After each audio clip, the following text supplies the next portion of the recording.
আসছে, হবে না। কারণ আন্দোলনের যে দাবানো আজকে সারা বাংলাদেশে ছড়িয়ে পড়েছে, এই দাবানল প্রতিদিন আস্তে আস্তে প্রত্যেকটি ঘরে ঘরে ছড়িয়ে পড়বে।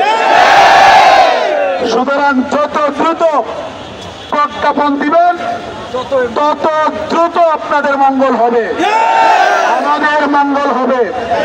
আমরা শ্রেণীকক্ষে ফিরে যেতে চাই।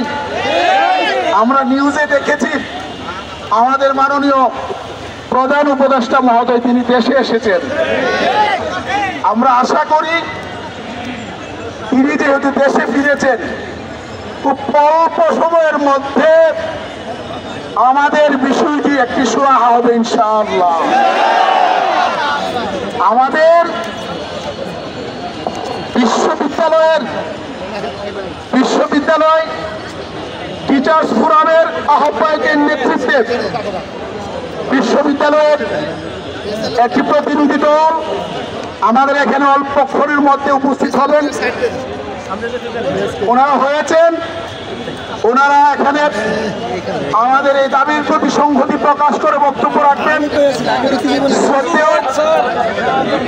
নেতৃবৃন্দ এবং আমাদের স্যারেরা,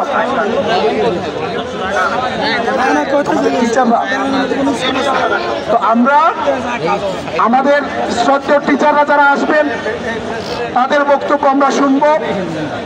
এনসিপির সিনিয়র নেতৃবৃন্দের একটা প্রতিনিধি দল কিছুক্ষণের মধ্যে আমাদের এখানে আসবেন। ওনারা বক্তব্য রাখার পরে আমরা এখান থেকে শাহবাগ ব্লকের কর্মসূচি আমরা শুরু করব।